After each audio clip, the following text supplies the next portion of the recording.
जय जय सिया राम, जय बागेश्वर धाम, जय बालाजी। आज का जो टॉपिक है वो बहुत ही इम्पोर्टेंट है और इस टॉपिक पे बात करना, मुझे कुछ बताना, मुझे खुद ही बहुत अच्छा लग रहा है कि जिससे हो सकता है कि मेरे बताए हुए रास्ते से या फिर मैं बताया और उनको बहुत अच्छे से समझ में आ जाए, क्योंकि ये मेरा रास्ता तो नहीं है बताने का। मैं एक माध्यम हो सकता हूँ, मगर ये जो सब विधि है वो सब शास्त्र के हिसाब से विधि होती है और सब शास्त्र में वर्णित है और कहे तो भगवान की ये सब कृपा है और आयुर्वेद में ये सबको भी माना गया है। देखिए, जब किसी दंपति को शादी विवाह हो जाने के बाद संतान की सुख नहीं होती है, संतान की प्राप्ति नहीं होती है, तो उस दंपति का जीवन जो है पूरी तरह से,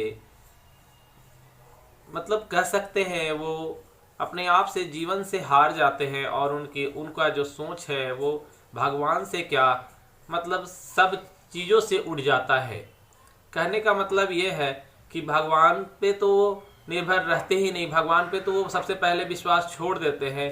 दूसरे में जो नीचे के भगवान, जो धरती के भगवान हम सब बोलते हैं, डॉक्टरों को बोलते हैं, तो डॉक्टरों को पर भी जो है उनका आशा विश्वास टूट जाता है। एक्चुअली कहें तो अगर एक्चुअली होता क्या है इसमें, लोग जो है अंदर से टूट जाते हैं। तो ये जो समस्या है, ये समस्या सचमुच में मेरे हिसाब से मैं भी मतलब अनुभव किया हूँ अपने मित्रों में, और पर्सनल भी मैं कह सकता हूँ कि मैं भी अनुभव करता हूँ, किया हूँ।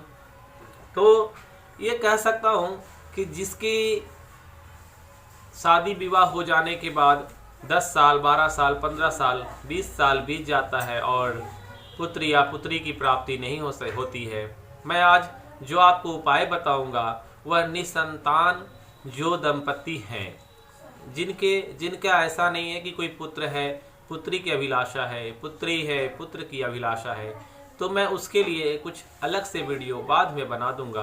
लेकिन आज जो वीडियो है वो इसलिए है क्योंकि उनके जीवन में आज तक कभी भी खुशखबरी नहीं आई। वो जीवन का अपना पूर्णतः जो उनका शादी विवाह के बाद का जो अर्थ होता है, एक अर्थ में पुत्र या पुत्री की प्राप्ति सब दंपति चाहते हैं, निसंतान वो रहना नहीं चाहते। उनकी संतान की जो इच्छा है वो बनी रहती है और वह अपने जीवन को असफल मानते हैं। यह सच्ची घटना है और ये सच बात है।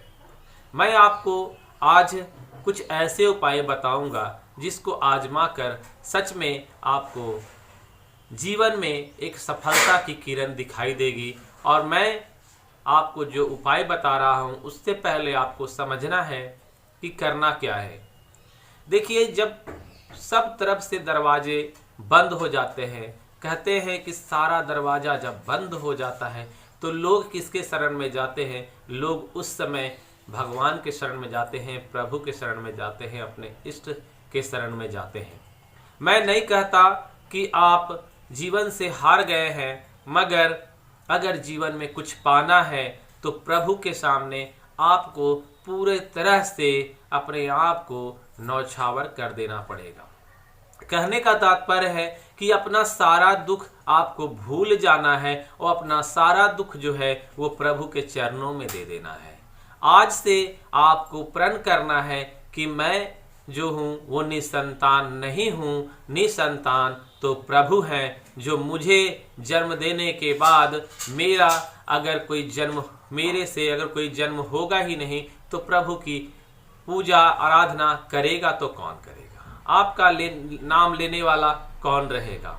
इस तरह से आपको प्रभु के पास जाकर विनती करनी है और अपना सारा कष्ट जो है अपने प्रभु को सुना देना है। और दिल से, श्रद्धा से आपको मैं बता रहा हूँ, जिस तरह से मैं करने के लिए कुछ काम आपको बताऊंगा वह तो बाद में है। पहले आपको नियम समझ लेना है कि जीवन की जो भी कष्ट है, सबसे बड़ी कष्ट आपको जो मैं बताने जा रहा हूँ आज, वो कष्ट है। तो वो कष्ट आप अपने पूरे के पूरे अपने प्रभु पे नौछावर कर दीजिए, दे दीजिए उनको सारा कष्ट अपना। कह दीजिए कि आज से मेरा तो कोई कष्ट है ही नहीं, मुझे आपने जन्म दिया, मुझे आप मरण भी देंगे, मैं तो यहाँ संसार से चला जाऊंगा, लेकिन आपका नाम लेने वाला अब कोई नहीं रहेगा, क्योंकि मैं जो शिक्षा लेकर आया, मैं अगर शिक्षा अपने बच्चों को दूंगा ही नहीं तो आपका नाम या आपका स्मरण भजन कौन करेगा। इस तरह से अपने आप को आप पूरी तरह से नौछावर कर दीजिए, अपनी कष्ट को भगवान के शरण में दे दीजिए, उनसे कह दीजिए कि आज के बाद मैं तो अब दुखी नहीं रहूंगा, दुख तो आपको रहना है, दुखी तो अब आपको रहना है। जीवन में जब इस तरह से आप पूरा का पूरा अपना कष्ट अगर भगवान के शरण में दे देंगे तो ये जो प्रॉब्लम है, ये जो रोग है आपको निसंतान की, वह रोग दिव्य रोग होती है। इसे अर्ध दिव्य रोग कहा जाता है। तो अर्ध दिव्य रोग ठीक करने वाले आखिर हैं तो कौन है? जब अर्ध दिव्य रोग है तो इसे देवता ही तो ठीक करेंगे। जो रोग देख नहीं सकते उसे ना ही देखने वाले भगवान ही तो ठीक करेंगे। ना रोग को मैंने देखा, ना भगवान को मैंने देखा, तो ना देखने वाले ताकत को ना देखने वाला ताकत ही तो ठीक करेंगे।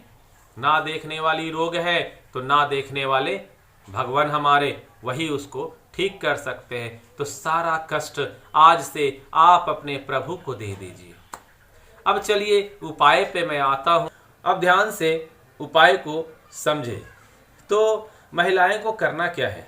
जो भी स्त्री हैं, महिलाएं हैं, वो अपने राजस्वला यानी मासिक धर्म के 7वें दिन वो आसपास के किसी भी शिव का जो मंदिर होगा, शिव जी का जो मंदिर होगा, महादेव के जो मंदिर होंगे, वहाँ उनको जाना है। साथ में उन्हें एक आंकड़े का जड़ लेकर जाना है। आंकड़े का एक पौधा होता है, हमारे बिहार में अकमन भी उसे बोला जाता है। तो उसका जो जड़ होता है, उसे जड़ को आप साथ में लेकर जाएंगे। अकमन का जड़ को, आंकड़े का जड़ को आप अपने साथ में लेकर शिव मंदिर जाएंगे। और ये जो उपाय है वो पति पत्नी साथ में मिलकर करेंगे।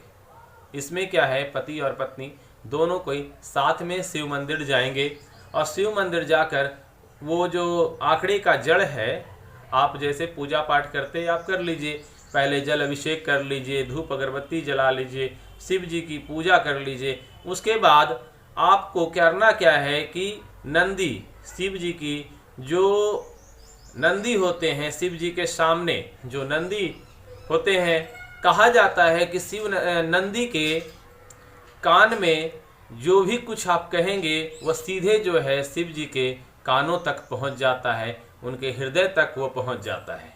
तो आपको अपनी सारी परेशानी जो है नंदी के कानों में बता देना है और उसके बाद वो आंकड़े का जो जड़ है उसे आप शिव जी के शिवलिंग के जो ऊपर आप 21 बार जो है वो परिक्रमा उसका करवा देंगे। उसका आप 21 बार ऐसे घुमा देंगे, कहने का तात्पर्य है आप उसे 21 बार इस तरह से घुमा देंगे।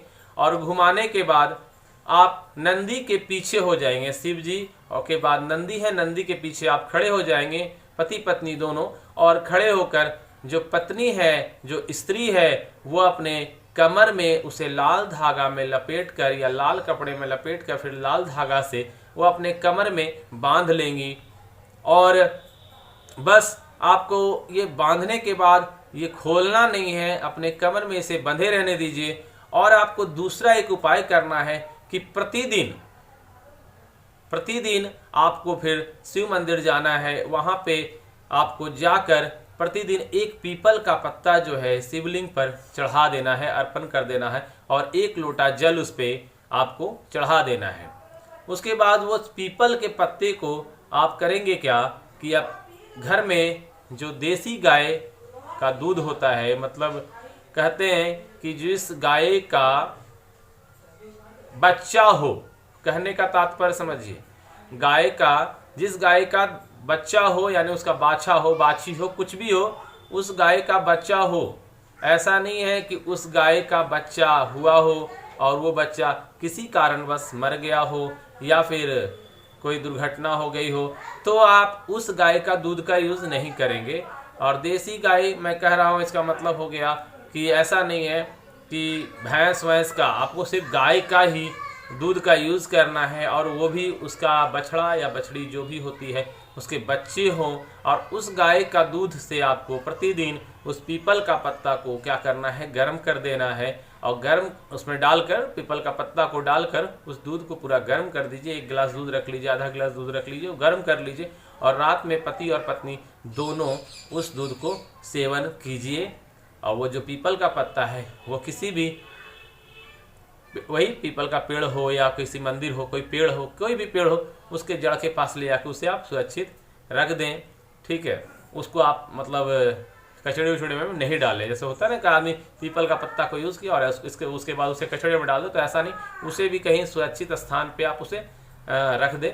और बस ये उपाय आप करके देखें, सच में शिव जी का आशीर्वाद आप पे होगा। आपके घर में आंगन में कलकारियाँ जो होती है, बच्चे की आगमन होती है, वो होगी। आपकी जो भी इच्छा है, बच्चे से जुड़ी हुई निसंतान है, आपके संतान की प्राप्ति की आप जो इतना साधन किए, इतना कोशिश किए, वो सब इस समस्या, जितना भी समस्या है इससे जुड़ी हुई, मतलब सब समस्या का जो समाधान है आपको इसमें मिलेगा। ये आप गांठ बांध कर और ध्यान पूर्वक आप इसको करिए, आपको अवश्य लाभ होगा। जय सीताराम, जय बागेश्वर धाम।